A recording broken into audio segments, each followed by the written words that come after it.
referring to more that there should be a consistent habit versus the total amount. To me, like the entirety of the picture of sleep is similar to nutrition in that it feels like there's so many variables involved and it's so person specific. So, a lot of studies, I mean, this is the way of science, has to look in aggregate the effects on sleep. It doesn't focus on high performers, which are individuals ultimately. Like the question isn't, so it's a very important question, is like what kind of diet fights obesity, reduces obesity. It's another question, what kind of diet allows David Goggins to be the best version of himself? So these high performers in different avenues. And the same thing with sleep. Like people that tell me that I should get 8 hours of sleep, it's like I get it, and they may be right, but they may be very wrong. And there's no evidence that 8 is better than 6.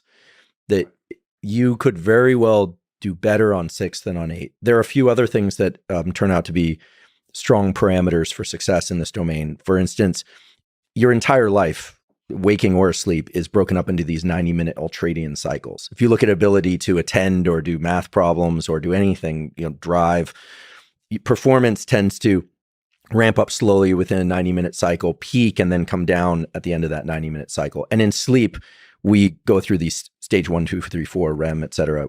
We'll talk more about that if you like. Those on 90-minute ultradian cycles as well. Ending your sleep after a 90-minute cycle, near the end of a 90-minute cycle, say at the end of 6 hours, in many cases is better for you than sleeping an additional hour, 7 hours, and waking up in the middle of an ultradian cycle. And there are a few apps that can measure this based on body movements and things like that, that have your alarm go off at the end of an ultradian cycle. And if you wake up in the middle of an ultradian cycle, sometimes, not always, you can be very groggy for a long period of time. I certainly do better on 6 hours than I do on 7. I happen to like an 8-hour sleep. It feels great, but I haven't slept an entire 8 hours without waking up in the middle of the night at some point in, I don't know, forever. I can't remember. It's probably some point in infancy,